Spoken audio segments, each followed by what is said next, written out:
have you heard of an organisation called 100 Ways in 100 Days? Well, I came across them a couple of months ago maybe, and I thought it sounded fascinating. I wanted to find out a little bit more, so I'm really pleased to say Sue Skeets, who is the founder, joins me on the show this evening. Hello, Sue, how are you? Hi, Liz. Yeah, really good. Thank you very much. Thank you for having me on. Oh, thanks for coming on. So I was reading that you are an e-learning program that is developed in the workplace, and you help people discover how to work, live and think more sustainably. Is that right? That's absolutely right. I don't know, do you know the background of this as well? Because that might be interesting, what actually spurred it off in the first place. Yeah, tell me. So my background is in PR and marketing, and I was running my own agency for quite a number of years, and I had another company upstairs from me, and one day I was just by the front door of the building and a Deliveroo driver, sorry, there are other delivery companies around, came along with a package. And it was, it had a bubble tea in it, one of those things in a plastic cup with a plastic beaker and plastic top, plastic straw, plastic bag, the whole thing. In another plastic bag with a load of serviettes and a plastic knife and fork, which was really weird. Anyway, I said, look, I'm just passing their door, so I'll just give them a knock and I'll see who this is for. About an hour later, I found this whole package completely untouched with the bubble tea not drunk at all in the landfill bin. And it was next to the plastic recycling and next to the cardboard recycling things. And I just thought, what is it about people that they live so unsustainably? And the girl who'd ordered the drink was about 26. And she wasn't my employee, so I couldn't tell her off or anything. And it just kept waking me up at 3 o'clock in the morning. And I kept thinking there must be 100 little ways that people could change their behaviour for the better without it being hard work. And actually, we can kind of have a bit of fun while we're doing it. And in my kind of PR career, I've been working quite a lot with a behaviour change psychologist. So I knew quite a lot of the tips and tricks and so on in terms of how to actually make it easy to form new habits. We've been working with the University of Surrey in terms of psychology and sustainability to just come up with a whole plan that has lots and lots and lots of tips and life hacks and things that people can follow to help them become more sustainable, but also, funnily enough, help them save money. I think this is really fascinating because I'll let you into a little secret. I had to do a course on sustainability the other day. And oh my word, I probably shouldn't say this out loud, but it was so boring. And I am really interested in this stuff, and even I was nodding off, and I thought, do you know what, this has got to be more fun, this has got to be more exciting and more accessible than this.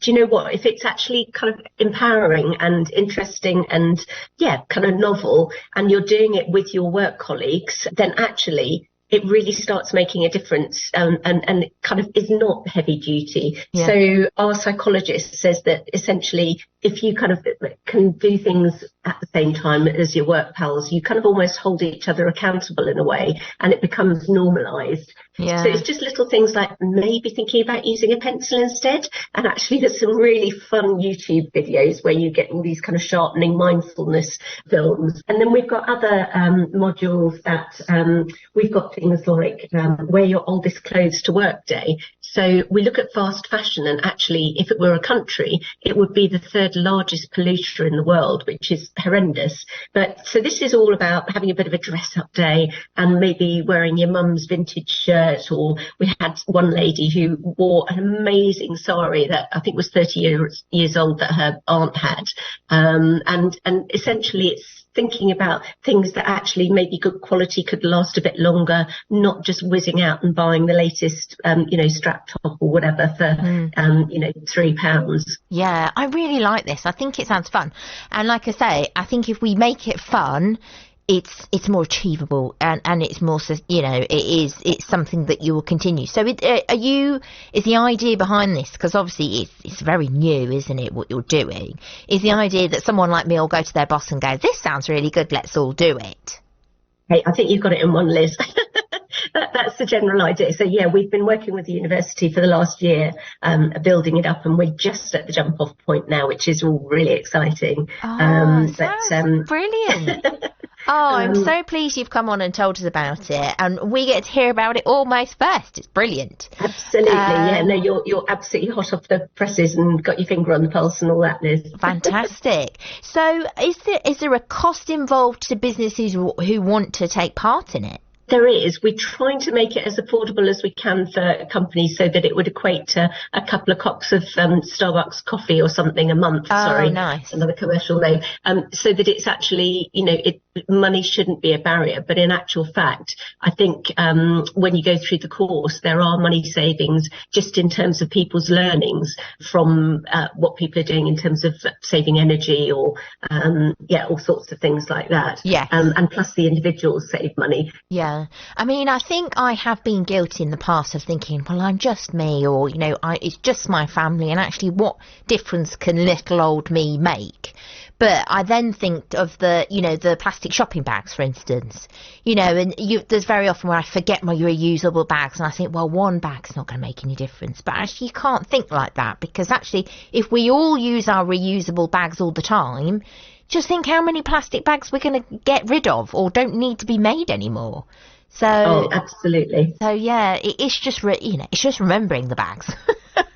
But after a while, it does become kind of second nature. It's kind of like seatbelts and things like that. Or years ago, people would go to the pub and have 6 pints and then drive home with the kids in the back of the car, wouldn't they? Yeah. I mean, you wouldn't never dream. Hopefully, nobody would dream of that these days. But it's just one of those things that things shift, and in time, it will definitely become, or we hope it will very much become second nature. Yes, it's like when I visit my friend in Norway. They don't ever throw any glass away because they go and then they take it and then they get money for the glass. They do that in Germany as well. So really she's like, no, don't put that in the bin because, I'll get a penny for that or whatever. And it's like, right, okay. But actually, that's what they do. So it has to become just what we do, doesn't it? If that makes sense. Amazing. I mean, there are so many incredible examples of things from different countries that we can kind of all learn from. And some things work in some countries and they don't in others. But I think broadly, if we all come together more and do the right thing, then, it's even little things like food waste, where I say little things, that's actually a huge, huge problem. Yeah. All over the world, actually. I mean, again, that's a major source of emissions as it kind of rots down and things. But we've got fun things in the programme, like a plastic-free lunch. We've got thoughts on that, and we've also got Love Your Leftovers, where we look at things like the top 3 offenders, I think, in the UK are stale bread, bananas that go brown and battered, and also wilty bag lettuce. Well, actually, there are easy things that you can do with stale bread to come up with fun, kind of easy snacks and recipes and things. Similarly with bananas and amazing French toast, and actually wilted lettuce leaves you can bring back to life by putting in a bowl of ice cubes in a bowl of water.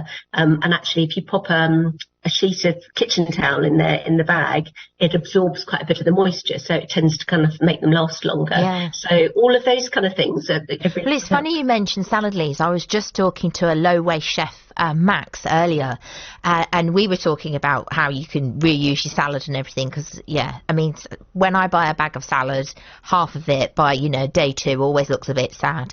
And we were talking about a risotto recipe that we've both seen where the lady uses lettuce in it. So yeah, it's amazing what you can do with salad. I didn't realise you could stick it in a risotto, but this lady was. So yeah, it's definitely got me thinking about what I can be doing with my leftovers. Absolutely. Oh, I have to try the risotto. Yeah. I'm not that good a cook, but we'll give it a go. Yeah, I think as an Italian, Max found that a bit challenging, lettuce in a risotto. But I think he could see the greater good there. So. Absolutely. Well, Sue, thank you so much for coming on the show. It's been really interesting to find out more about you and what you do. If anybody is listening and they're thinking, actually, do you know what? I should talk to my boss about this.